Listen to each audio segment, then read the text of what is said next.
How you doing? I'm good. How are you? I'm doing wonderful. Doing That's what's wonderful. up. All right, Coach Hollins just got in here. Send him an invite. Actually, gonna be a little behind. She in her community right now. She'll be like a few minutes late. So, Okay. but we'll get started when he get in here.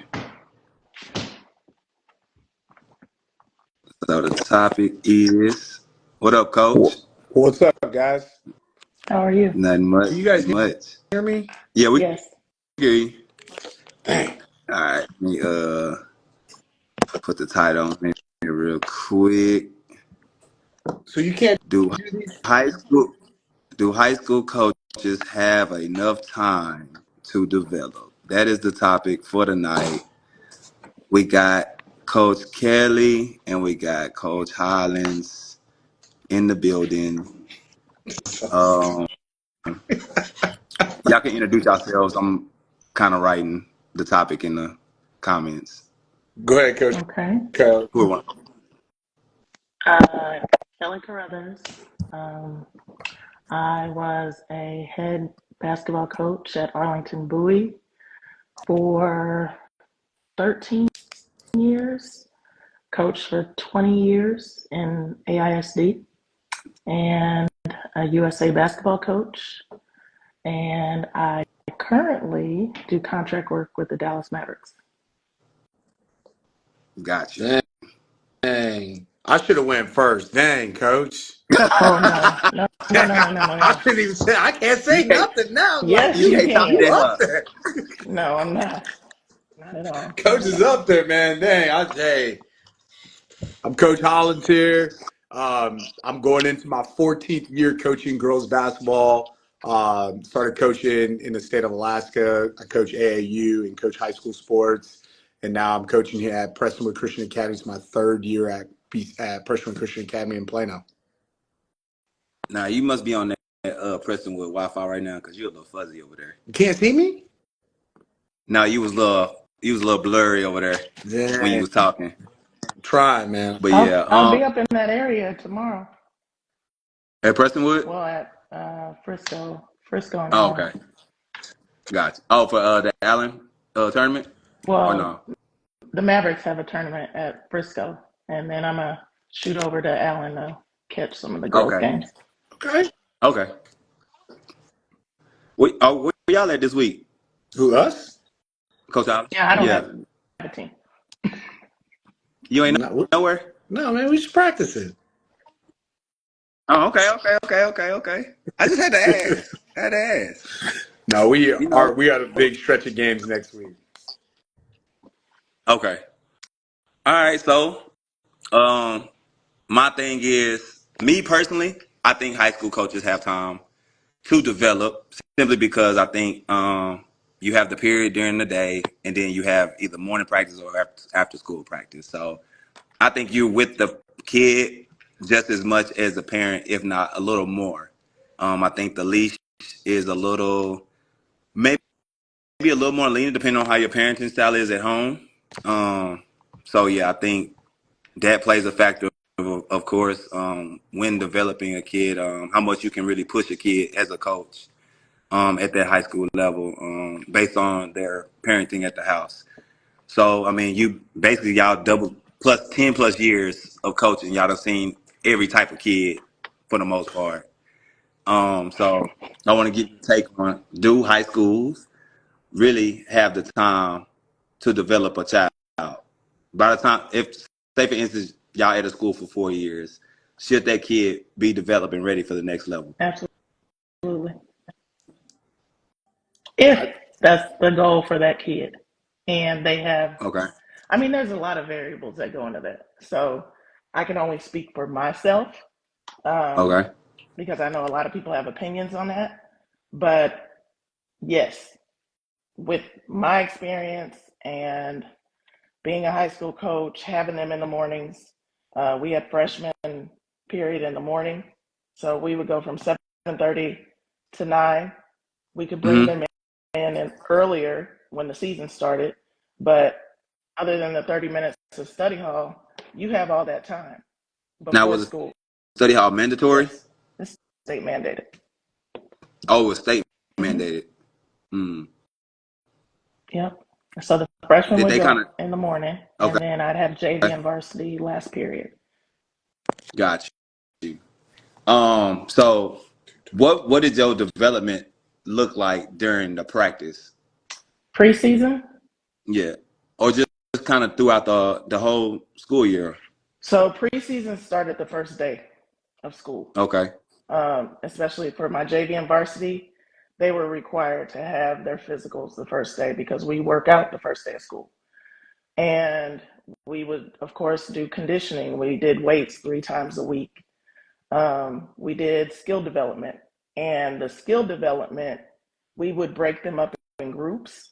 And so I would have my assistant coaches with me. So one Mm-hmm. coach may be in the weight room for a cycle. I would section them off in groups according to their abilities. Mm-hmm. And I would always have a coach on staff that could do skills Okay. in addition to myself. But I would always have a coach on staff that could do skills. And I think that's a huge, huge requirement if you want to have a successful program. Got you. So when you say skill development, so is that something like are they actually like getting paid by the school, like they're a teacher? Yes, Do they teach another subject? So how many coaches did you it have? was four of That's us. It was four of so us. it was you had somebody to coach JV, of course, and then you had somebody to And coach I freshman, and had a then there was varsity another assistant. coach. Mm-hmm. Okay, the varsity assistant. Got you.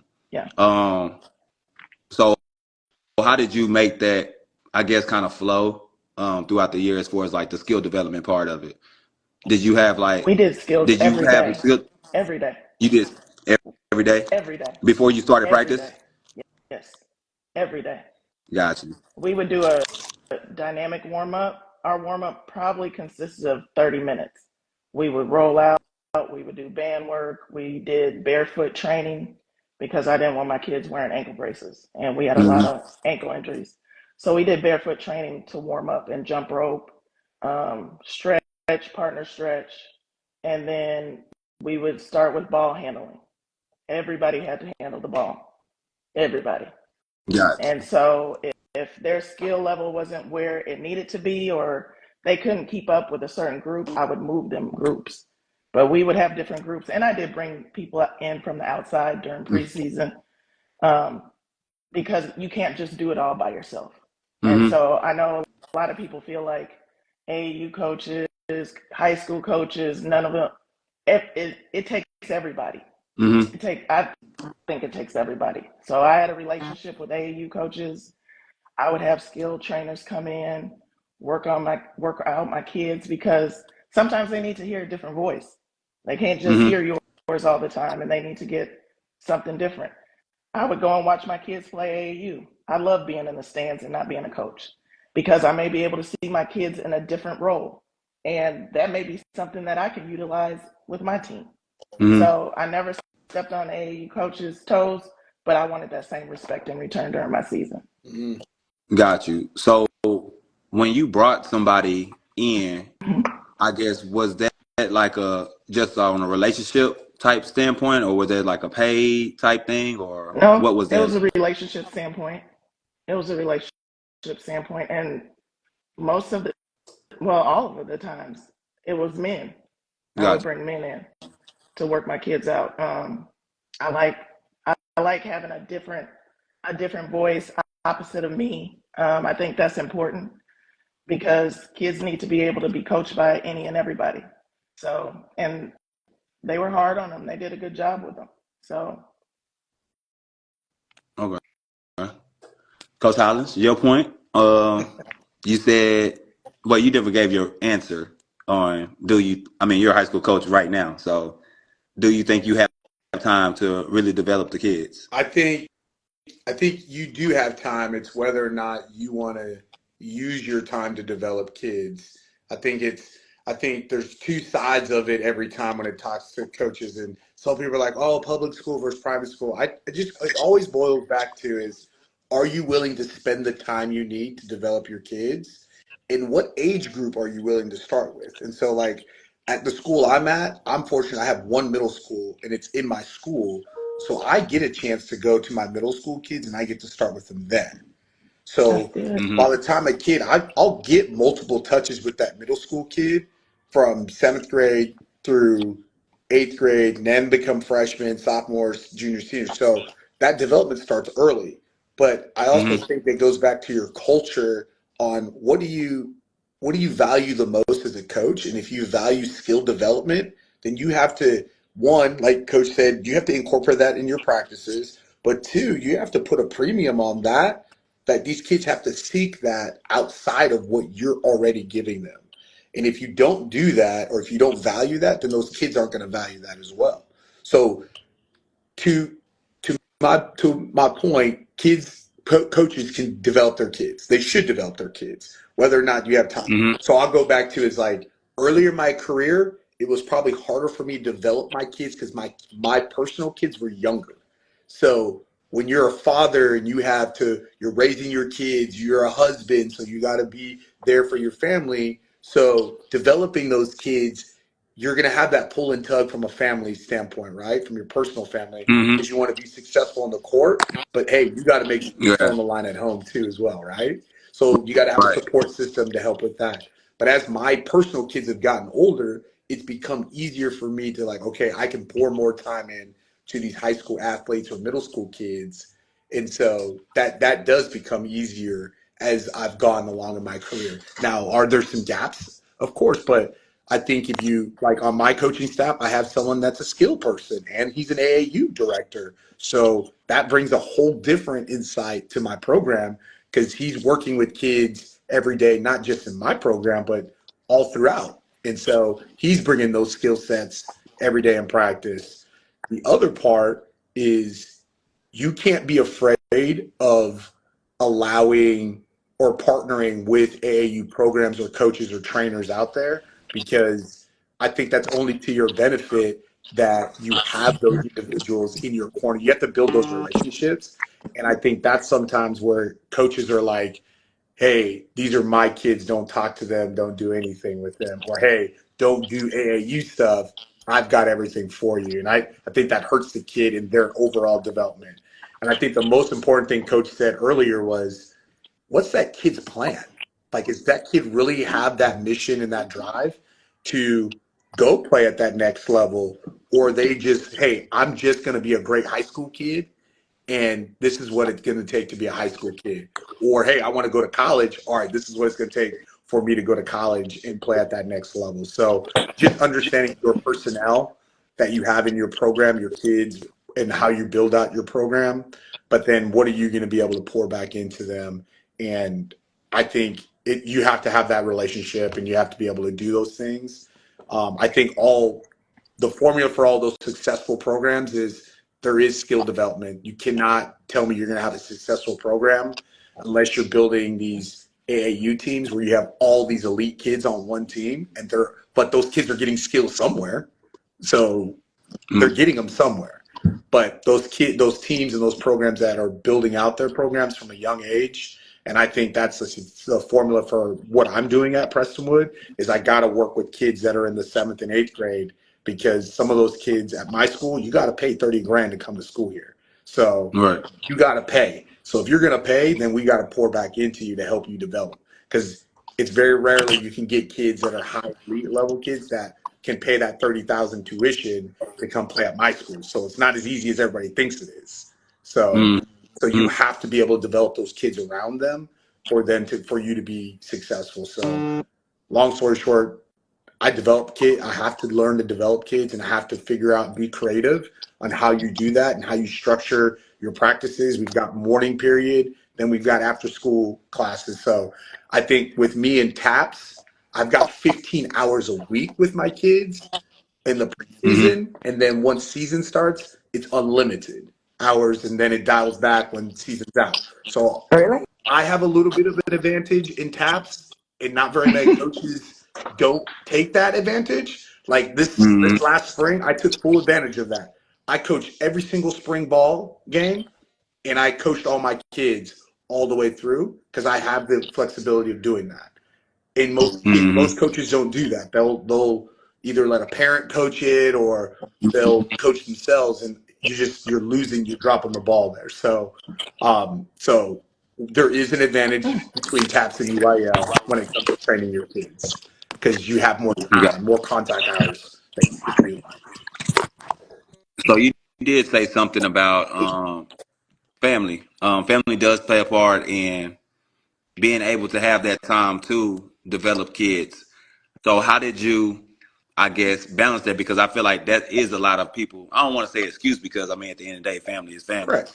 But that is like a lot of pull and tug. But that's I feel like at the end of the day, when you sign the contract or sign the paper, like you got to know what comes with Correct. that. You know what I'm saying? Like, yeah, you got a family, but this is also how you feed that family. Correct. So, I think it It goes and back. I depends. think it said again.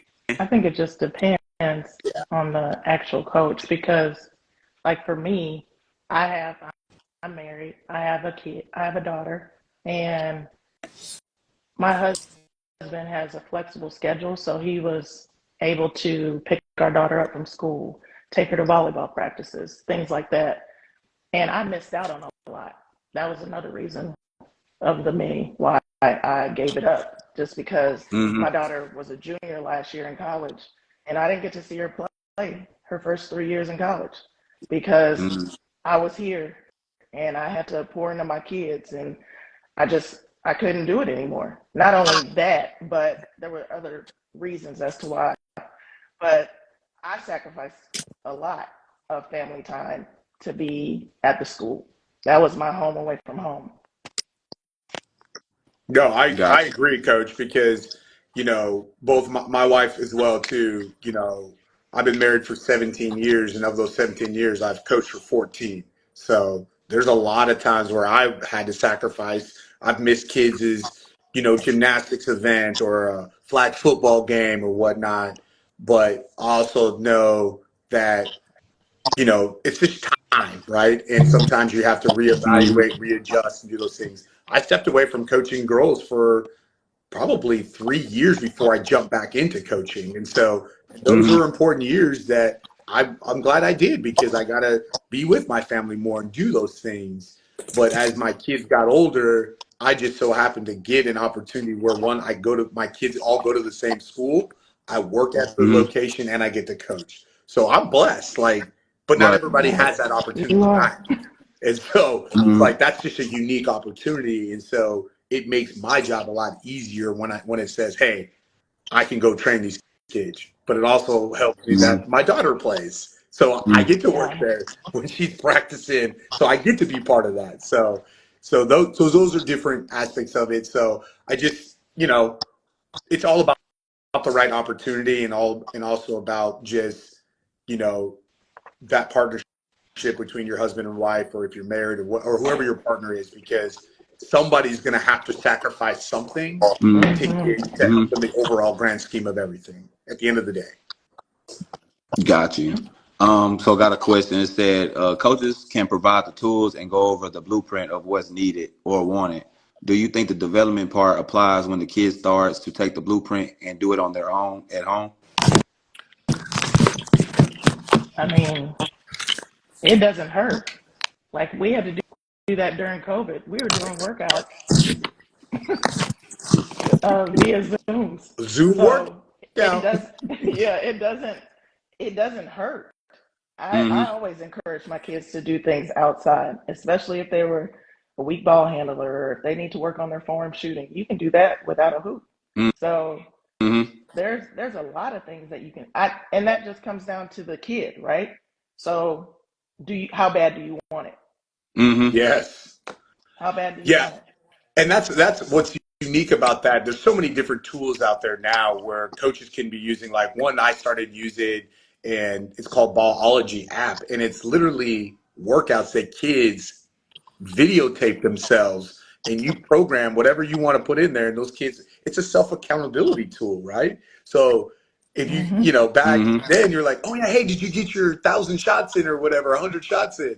Oh yeah, coach, I did it. Well, there's no way for you to find out because you're not going to sit there and watch them. So now Right. there's tools for these coaches to use to help, and it's a competition tool between the athletes and doing these different deals. So I think it is some of the, once again, it always goes back to the kid. If the kid really wants playing time, or if the kid really wants to go to that next level, what are you willing to sacrifice? Is it more important for you to be on social media than go hit the gym?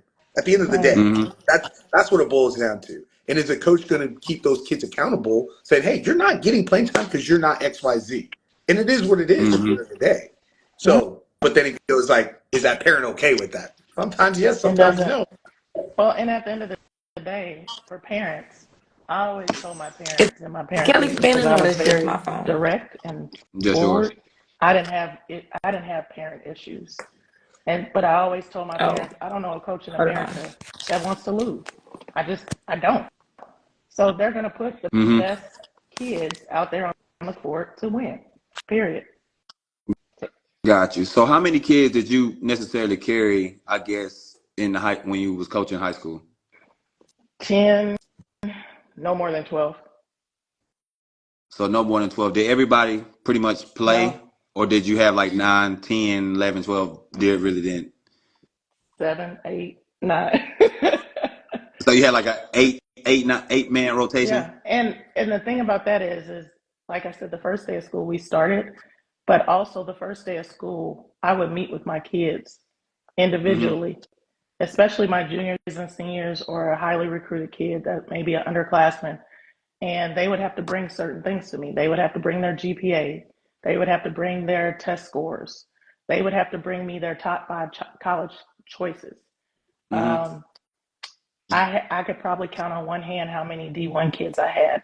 So I didn't have major D1 kids, but I did Right. have a few that did go D1.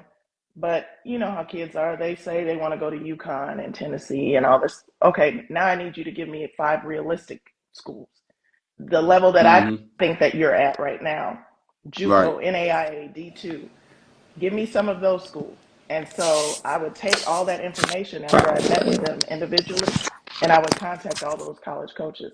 I would give them our schedule. My practices were always open. We would have, during preseason, we would have anywhere from 20 to 45 coaches that would come and just watch practices. And Dang. they never knew, not in one day, but throughout preseason. They never Oh. knew when they were coming. They never knew when they were coming. Sometimes I did, sometimes I didn't, but they were always Mm-hmm. prepared for it. And so you just you gotta find out what your kids' goals are, and from jump, so that way you can progress. I met with them mid season, post season. I met with parents post season, gave them all AAU information, tryouts. Like I was, like I said, I was always there. I made my kids believe that they were the best thing since sliced bread. Now they may not have Mm-hmm. been, but they were confident and they worked Right. hard.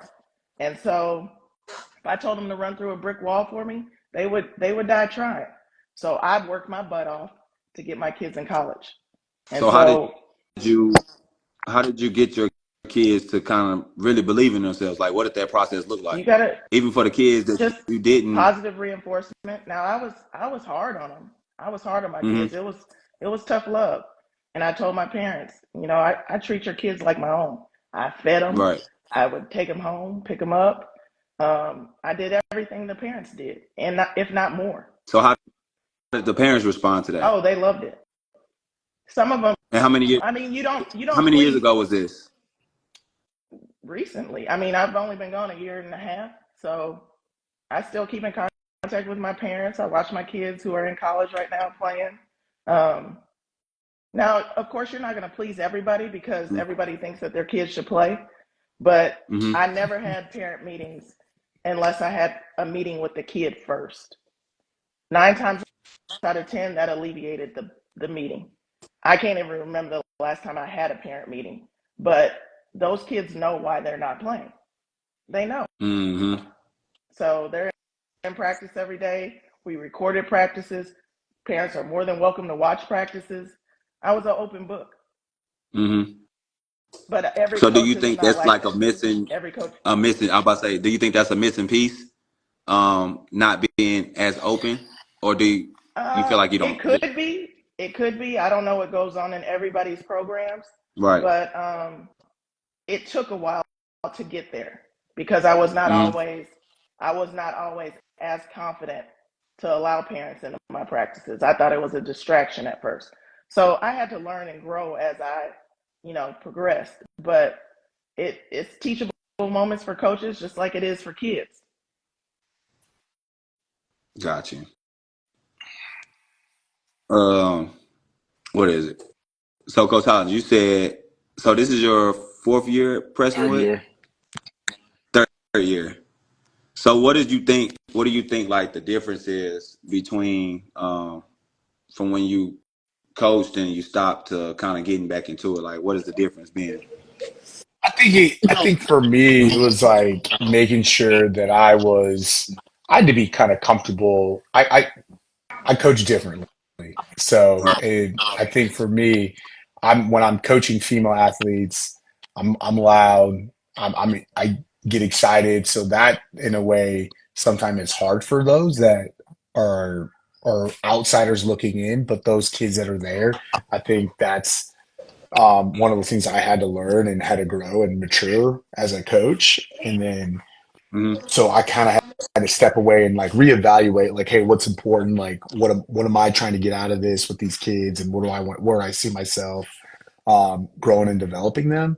But then, I'm a coach. Like, I love Mm-hmm. it. I enjoy it. I love watching kids grow and watching the different things that you teach them, and then it turns on. I think the biggest thing I've learned coming back these last 3 years coaching down here is it's a partnership at the end of the day. I don't care what anybody says. If you don't partner with those parents, you're not going to get the best out of those kids at all because you're going to consistently fight that battle, you versus what those parents are saying every time. And so what I learned was at the end of the day, I'm coaching someone else's daughter. And at the end of the day, Mm-hmm. I still have to build that relationship with them. Now, we may not see eye to eye on something, but at some point they do trust me to coach their kid. So I think that plays a big part of it too. In today's society where you've got either trainers or whoever around some of these athletes now, they're telling them what they want to hear. Sometimes they're not telling them the truth. And so that's hard when you're the high school coach and you're like, hey, you're dealing with kids in a certain system or certain situation where you got to coach them where they're at and you got to train them and you got to get them to where they need to be at to be successful because no one's coaching to just lose games. We're coaching to Yep. help these kids be successful, and we're coaching to win. Yeah. And so along the Mm-hmm. way, you're trying to figure out how do you do that with all the different distractions and different things that are happening in today's society.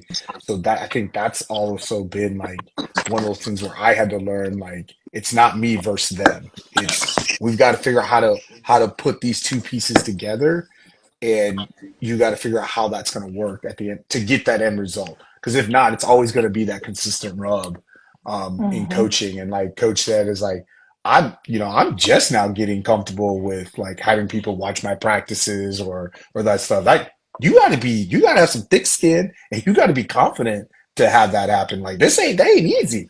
And Yeah. I get a Mm-hmm. chance to coach some high level kids, and so I've got college coaches in there, and I'm like, sometimes I get starstruck. I'm like, hey man, that's so and so here watching this practice. So and I get to coach these kids. So it's a little different. So but Mm-hmm. so those are the things that like you're always growing and evolving. I think 10 years ago you probably couldn't do some of the stuff you're doing now because I don't think people were ready for some of that stuff 10 years ago. And so like as everything evolves, like you as a coach have to learn to evolve. And I think that's where sometimes Mm-hmm. coaches either get pushed out of the game or Mm-hmm. they don't know when to transition to move on because they're not evolving because the game's not evolving.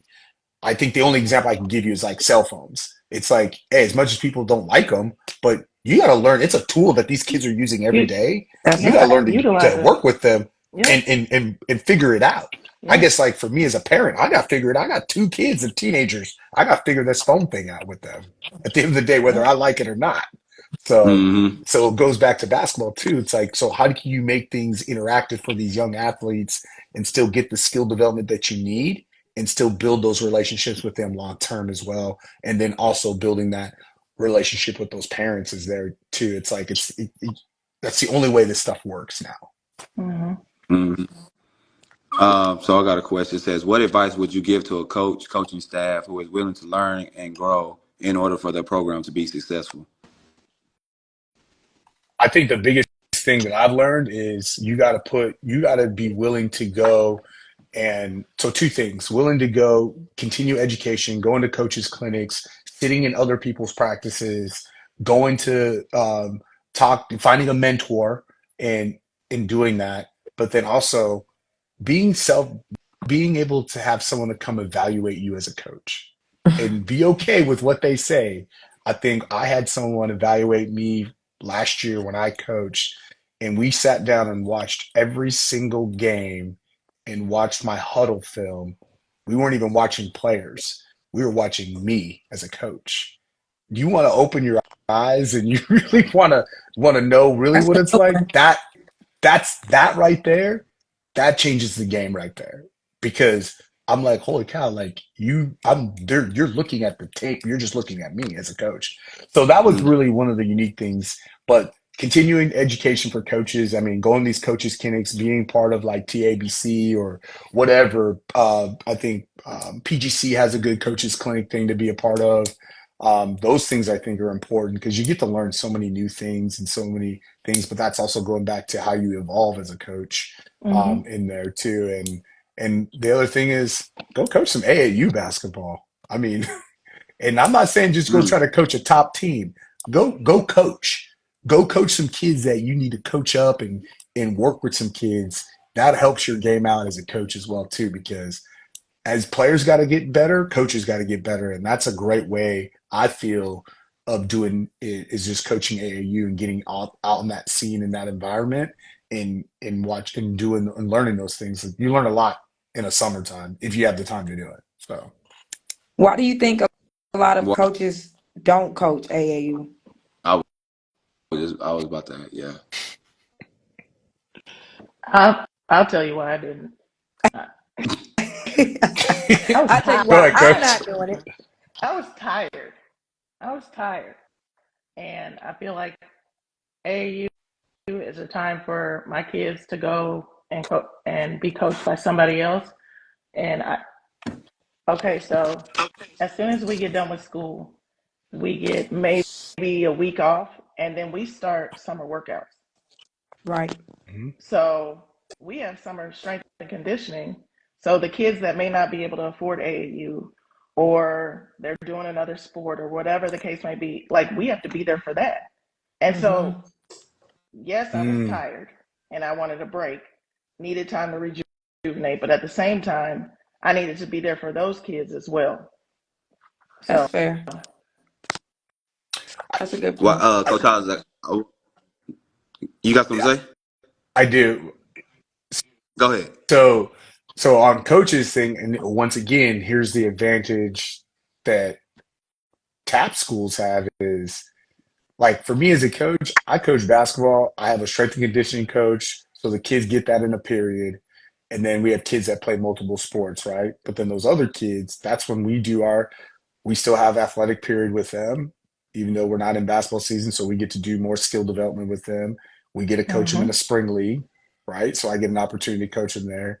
And then there's a group of kids that say, hey, we want to go play AAU, but they can't afford AAU. So then there's opportunities to put them in smaller tournaments or smaller, like Frisco Fieldhouse or Court 23 or just different venues where they can still get some of that AAU experience, but they play they're just it's just touches, right? So I think, Hmm. but like coach said, like, hey, I wasn't always coaching AAU because you do get exhausted because it does take a lot out of you when you're coaching every single time doing a bunch of stuff. So but I think, it's one of those things where if you have the time, it's a great resource, I think, to develop kids or and then you have kids there. I like it because there are rules in place where you can't coach your own kids. So you get an opportunity Hmm. to coach other kids. And so that's where I get excited about because I get a chance to coach other kids and pour into them and do those things with them. So that's where it gets exciting for me too. So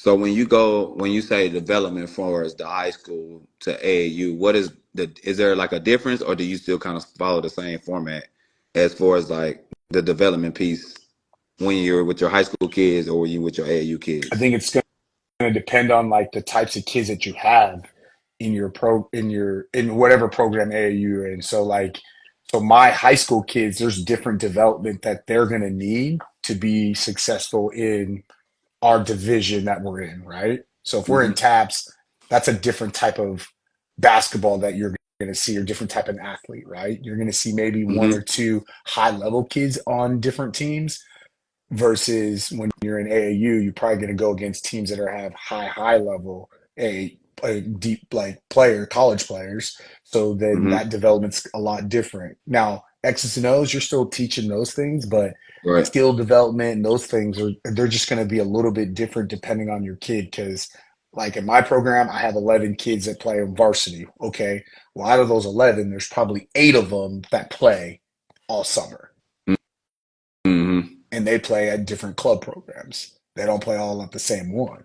So then when those kids come in, so now you're like, okay, your skill development, you still got to skill up the top level kid, as well as you got to bring everybody else from the bottom all the way up too as well, because you Hmm. got your JV kids, and then you got the kids that are, trying to get minutes on the varsity team. So that development's going to look different depending on what you're trying to do with your high school program. But everybody's got to be able to dribble, shoot, pass. You got to still work on those basic fundamentals. That's never going to go away. It's just there's going to be levels to what you're training those kids on every day, you know? So that was the question I was kind of getting to. What does that look like? Because I think at the end of the day, a lot of coaches don't know how to do that. I guess they don't know how to, like, say for instance, you have a stud on the team that's going to play, but everybody else can barely make a layup. Like, how do you train or develop that and still have a winning culture or try to win? How do you Because develop Well, I think, the I think that's different I, levels or yeah. the different yeah. talent? Yeah. Well, Hmm. I think coach said it really well first is you have to really buy into the or have those other kids that aren't at that high level. You gotta celebrate them, and you gotta boost them up so that they feel the value, and that they feel like, hey, I can do these things. I may not be able to do every single thing, but there may be 4 things I can do out of the 10. And Hmm. so you got to build their up. You got to build their confidence up so that they're getting raised up. But at the same token, you can't let those high level kids bring their level back down to meet them. You got to keep that bar high. Everybody else has got to strive to get up here, and you can make that happen. It may not be in the first month, 2 months, but I've seen it in programs, and I've actually coached programs where you have one really good kid and Hmm. everybody else are either average or below, but you got to every day you're trying to get them 1% better. And just at the right time, I think all those kids can compete together, even though you know that one or two elite kids are going to get the lion's share of everything. But everybody's got a Hmm. role, but you have to have that conversation with everybody on here's what your role is going to be, or what do you see your role is? Here's how we see your role as a coach. How do we meet in the middle? Mhm. And that's how you get that I Hmm. buy-in totally from that agree. kid. That's At the end good. of the day, like that's the only way that works. And that's how you do it, because I've seen so many programs where they have a stud athlete and all they do is cater to that one kid, and the Hmm. other kids below them fall off. They either don't Yeah. come Hmm. Yep. back the next year, or two, they're not, The the stud stud's leaves. gone Yeah, because the you couldn't stud manage leaves. that stud. Yeah. Yeah. And it's true though. Yeah. I've seen it. I've been on the receiving end of it, and I've been on the other side where the kid leaves. So I've been on Hmm. both sides of it. So I know what that's like. And so that's where I've really had to learn how do you manage all of that. And and like coach says, you have to put the right people around you as a coach too, You to do. help you with all that. And you cannot be afraid, oh, I don't want so and so coaching with me because they may take my job. Who cares? Hey man, maybe it's their time. Maybe it's a different path for you at this time. And it's got to be Hmm. what it is. But if you put the right people around you, partner with the right people, you're all going to be successful together at the end of the day. You got to Yeah. treat people right. So, Got you. got a question. So it says, do you think it's important to have college coaches invited to watch practices at high school level? And why do you think some coaches do that? Oh, I definitely do it. I'm Oh, an advocate for it. Oh, don't Oh, don't do that. oh, My don't bad. do it. And why They may. oh, why and why Why? why do you think they don't? Some coaches don't do that. Well, oh to answer the Relationships, first part, it connect. is important. I was about to say connections. Mm-hmm. It is you important. got Well, connected. right. A lot of I started that from day one, and it does help to have friends that are college coaches. But also, I stepped outside of my comfort zone, and I started contacting coaches at schools that I had no relationship with, and I would shoot them emails. I would make phone calls, introduce myself, let them know, hey, I got this many seniors, this many juniors. I got a stud freshman that are looking to play at the next level or maybe interested in their school. We have practices at this time. And so I did that for probably the first month of being in school. And Mm-hmm. that's how we had college coaches coming in. I think it's important for one, your kids are going to work harder Yep. when they see a Mm-hmm. college coach come in. Mm-hmm. And also, on the flip side of that, they expose themselves because they're tired, they're trying to do too much. And we talk about all those things. This is, like I said, it's a teachable moment. So if this is what you want to do and you want to play at that next level, you're going to have to be consistent. But some coaches may not do it because they may not know to do it. They may not have the relationships. They may not, but I Mm-hmm. don't even think that that's an excuse to me. I was going to say, I think that's an excuse. I think it's more they don't want to work because it takes work. Like It does. you It's a you lot of talked work. about what you did without the relationship. Like that is It work. is. Different. And having lists and lists and lists of college coaches and contact information, and then having to call them back when they're available. Yep. And it's, I mean, I would get calls 8, 9, 10 o'clock at night from college coaches, and I would take them. Mm-hmm. Yeah, we'll be there tomorrow at 3 o'clock. We'll see you there. I'll have my manager come and get you at this door, blah, blah, blah. Like it's ongoing, it's nonstop, but it's to benefit your kids. And I didn't only do it for my kids. Like I had a whole open run for unsigned seniors. Mm-hmm. Every Nobody year. had to pay. None of the kids paid. None of the college coaches paid. I just wanted to help kids in the Metroplex because there's a lot of talent out there. And I know, Mm-hmm. for one, JUCO coaches do not have the budget. They don't have the budget to be able to go to all these tournaments because packets are thousands of dollars and this, that, and the other. They can't travel. And so I built a lot of relationships with JUCO coaches. And so I would invite them out. And I mean, we've had that for the past few years, and 8, 9 kids get offers at that. And they're not even my kids. They're kids at Timberview and Cedar Hill and Red Oak and everywhere else, Skyline. So I just want to help kids. And there's so much money out there. And I just think college is overrated as far as the price. I told my own, I'm not paying for college, so you're gonna have to figure it out. And so You if Yep. I hear did me? that with my own and she figured out how to get a volleyball scholarship, I'm gonna do the same thing for my basketball kids because I know a lot of them just don't have the resources. And their parents, they're coming from single family homes and their moms are doing the best they can do or their dads. And so I'm gonna help them get to college for free. I love it. Yeah. Gotcha. Yeah, I think it's important whether you have kids that can play or not. If you sometimes kids just don't know what they're capable of doing unless they get put in that environment, right? And Mm-hmm. so sometimes it opens up kids' eyes. I think some of the things that some of these coaches clinics and stuff like TABC is a great one where you can have kids go to these events and play in front of hundreds of coaches and hey, this is something I actually can do. And then that may change their mentality because you're going there as a team, but they may think, hey man, I can actually do this, or they may start getting that interest and buzz.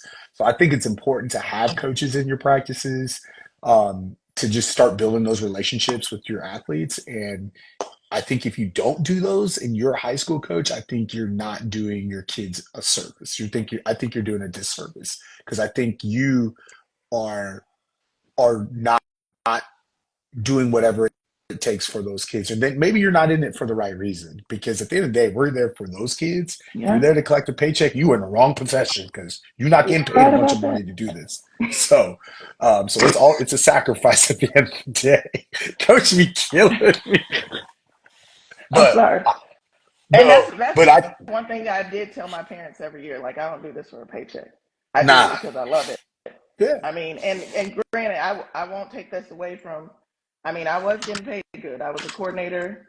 I was getting paid good, but I never did it for a paycheck. I did it because I was passionate about what I was doing. I loved what I was doing, and I didn't even see my paycheck. So Well, so I got another question. It says, how important are academics in the recruiting process, and do AP and honor classes come into a play during that process? yes, yeah, they are. They're they're very important. huge. They're Very huge. important. So I'll speak. Here's a good example that I have is, so coaching at Prestonwood. Our school is a high academic school. I mean, it's one of the top schools out there when it comes to academics. And when your kids are at that school, and when a college coach looks at that and they're like, "Hey, we will recruit this kid because, one, we know academically they can keep up with what we have academically, as well as they can keep up athletically as well." I think that's a big sell for kids when they're trying to get to that next level. Um, Education pays. Like, so if you're taking care of business in the classroom, and you're doing everything, and you're in those AP classes or honors classes, and then you're able to still keep that same rigor of, morning workouts, weight room, and after school practice, games, travel, da da da, that college coaches want to see that, and they want kids that can do those things, that they are multi-talented, not just on the courts, but they can do it in the classroom, and you're part of different groups and different things in your school, and you've done different volunteer stuff. So I think all that stuff makes a difference, and it makes you recruitable for those coaches in those colleges. Yeah, you're a student Gotcha. athlete first. I mean, Yeah. you're a student first, so academics are very important. If you don't make the grade, you can't play no way. Facts. So, I got a question about that. So say for instance you have a few high level players, but they struggle. Do you take it upon yourself as a high school coach, to kind of help them, like, be like, hey, you could go to this tutoring, or I got somebody that can help you with this, or do you kind of be like, oh, that's for the parents to do, or do you take it upon yourself as a coach to be like, hey, you know what I'm saying? At the end of the day, it's your player, you want to win, but at the end of the day, you kind of care about the education piece. I did all Um, that. I would have people come in. I would send them to tutorials. You're no good to me if you're not passing. And I also praise those that were straight A's or A B honor roll. Like, we had it posted up in our locker room. And so mhm, my kids competed at everything. right. So not only on the court, but off the court and in the classroom as well. And then they would have study groups during study hall. They would hold each other accountable. They'd help each other out. I never put that on the parents. The parents are working. I didn't call my parents unless it was a dire emergency. I wouldn't call my parents during the day. I would take care of whatever needed to be taken care of. Kids are late to class. They already know the consequences. I'd be going in that classroom. You Hmm. need to be the first one there. So I never, yeah, I didn't involve my parents and stuff like that. That was my job. Why do you think you did that or wanted to do that? I guess. Because not only am I preparing them for right now in high school to be a student athlete, a Hmm. role model, a leader, I'm preparing them for success outside of high school. So everything that I did with my kids, I would always tell them there's a method to the madness. And so Hmm. you may not understand it now, but when you come back, you'll understand it. Like, they're like, Coach, I see why you were so hard on us about two things I didn't do. You can't be late, and you're not gonna be tacky. Those are Hmm. my two things. You always gotta dress like, you always gotta look the part, because people look at you, as bad as it may seem. They judge you based on how you look. My kids had 3 pairs of sweats. They wore different pairs of sweats for each day for tournaments. They never wore the same thing. They had 4 practice jerseys. Some of them didn't have running water at home. So I knew Mm-hmm. that. So they didn't have the capability to wash their practice stuff. So I would give them multiple workout clothes. So there was Mm. always, and I'm sharing a lot, but it's a lot of things that we do as coaches. Let me correct that I did as a coach that a lot of Mm-hmm. people do not do and didn't do. Right. So that that was our responsibility though. We took it to heart. Those were our kids. So did you do you think that kind of helped set the tone of your culture that you built Absolutely. by doing It, those I things? built on a culture that was already set by Coach T. And Okay. it was hard to take over a program that was already successful. They had just won state. Um, and so it's a winning program. And I was like, how am I going to fill these shoes? And that was the question. Everybody was asking, how are you going to fill her shoes? And I just got to a point where I was like, I'm going to just buy my own. Mm-hmm. I Right. just got to make it my own. And so I built on everything that she started. And we still ran the same stuff from 20 years ago. Now, did I tweak Mm-hmm. it based on my personnel? Yeah, absolutely. And I added, and it blossomed, it flourished. Gotcha. So it said based on last week's segment, if a kid's zoned for a program that doesn't develop, then that's why you go prep because the coaches have the connections or your kid is in the smoke daily.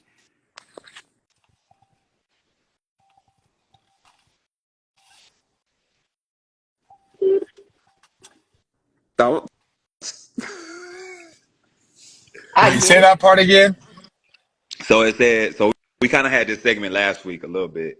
It said based on the last week's segment, if a kid is zoned for a program that doesn't develop, then that's why you go prep because the coaches have the connections and your kid is in the smoke daily. So basically, the parent is saying this is the reason why a lot of kids leave the high school and go to the prep because of the lack of development or lack of culture building in the high school setting. I mean, I know it happens, and I know it. I know there's coaches that don't develop kids, Mm-hmm. and it's disheartening to see because you see the potential in them. Like I can look at a kid in seventh, eighth grade and see their potential.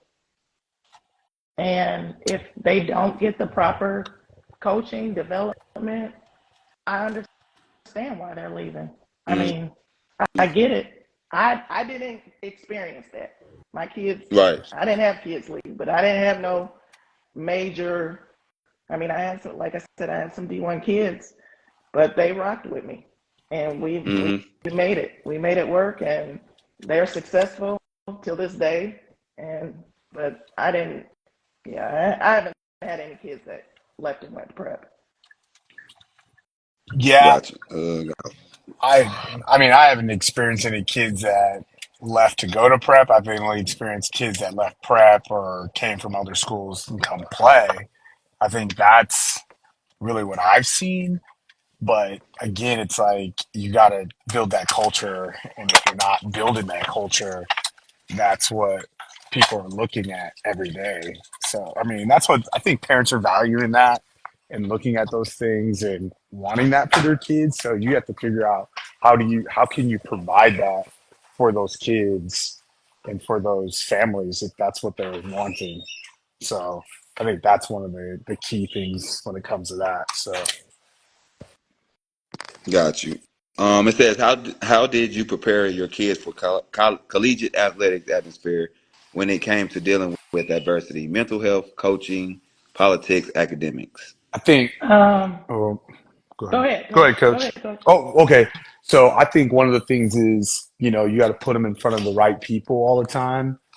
So if that means like for us, like we have certain people that we can provide for those kids that can talk about the mental health and do those things and but for us, like, because we're a Christian school, so you get those biblical aspects of it. So that's a different way of providing that to those kids. But then, having guest speakers come in and talk about what it's like at the collegiate level, or having coaches on your coaching staff that played at that collegiate level, so that you're able to talk more about those different things um, with those kids, and preparing those kids. And I think I only speak for my school. So when you're at our school, it's high academics. And so you're going to go through that college preparatory level of education, everyday essays, writing, presentations.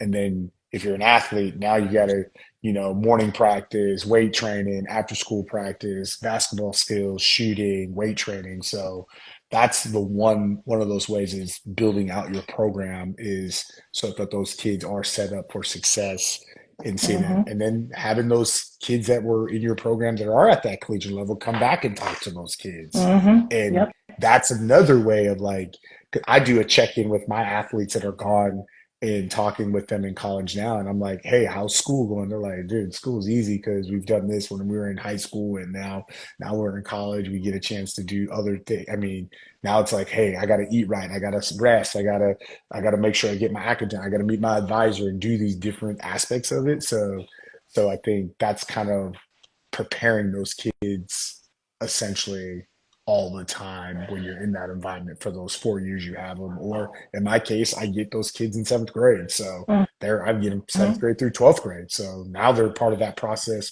for a longer time. So Yeah. I'm real big on bringing up former players back. That's one of my favorite event nights that we have. We have an alumni night, and I'll have a panel of my former players. And after the game, they will talk to all of our kids and tell them, introduce themselves, what year they graduated, what they experienced in high school, and how they transitioned. And I've also taken my kids to college practices.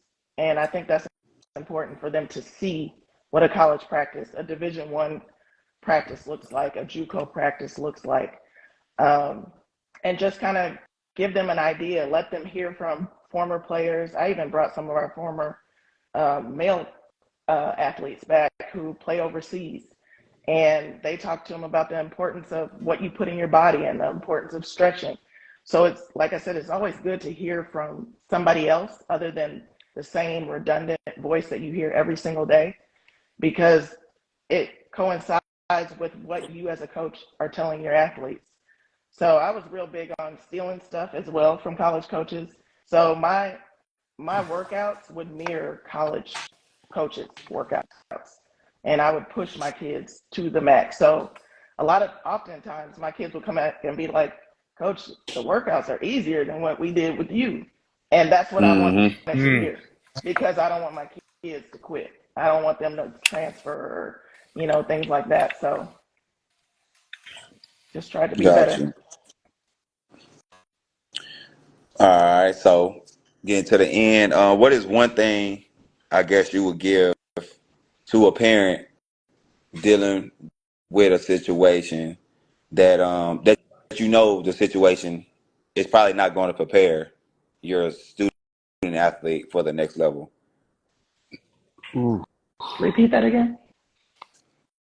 So what is one thing that you would give a parent, like what advice for the kid that's in a non-development basically situation that's in high school? Uh, focus on academics. You don't put your eggs all in one basket. You could tear your ACL, then what? You could break your leg. I had a kid that developed a heart condition and she couldn't play anymore. Thankfully, the college still honored her scholarship, but you never put your eggs in one basket. So you always make sure that you got your grades, because I find academic scholarships just like I find athletic scholarships. There's a ton of money out there that is untapped and a lot of people are unaware of. You get scholarships Mm. for wearing glasses and having freckles and being left-handed, and Nike who is that? Foot Locker has a $25,000 scholarship for student athletes. and the requirements are minimum. So there's a lot of resources out there that people are just unaware of. Mm-hmm. So just don't put your eggs all in one basket. Gotcha. Coach Hollins? In that with my kids. No. You're breaking up. Hear You're me? breaking up. Got me. Beefy out. Can you hear me now? Can you hear me? Can you guys hear me? Yeah, barely. You still a little fuzzy. Damn, fuzzy. I'm in the Wi-Fi. Oh, there you go. You're a little better now. Okay. So I think one of the things, when it comes to the kids and parents, turn on some lights here, is making sure they understand like education at the end of the day is what's going to help you get to where you're at. And I think what Coach said too is like, hey, you can slip going to the bathroom, and then you can be out. And that's how simple that is at the end of the day. So making sure you get what you need out of it, education wise, making sure you're set up for success. Long term, what are your long term goals out of this? Like, I had one kid, she was a really good basketball player, going to play D1.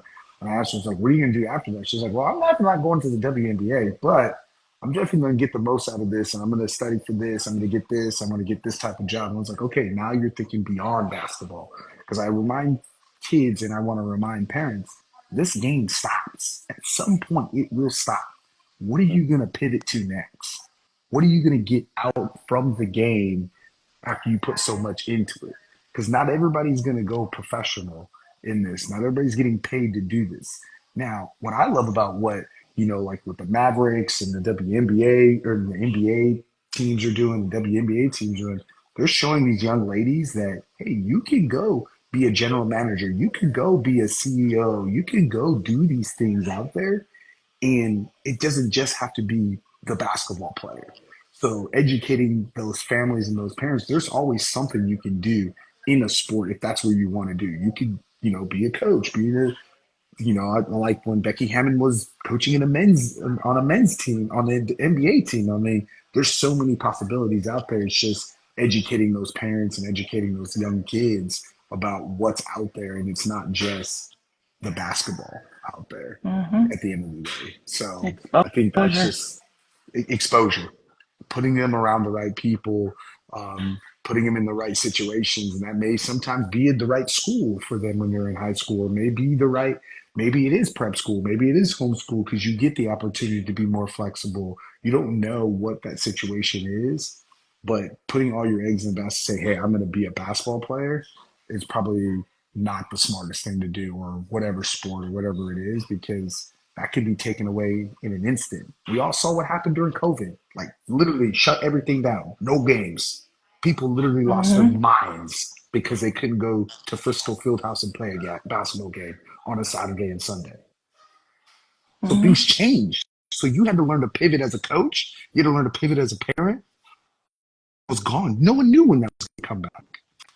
So I think that opened up a lot of people's eyes up as a coach. Is there doing this, or is this going to be the new normal?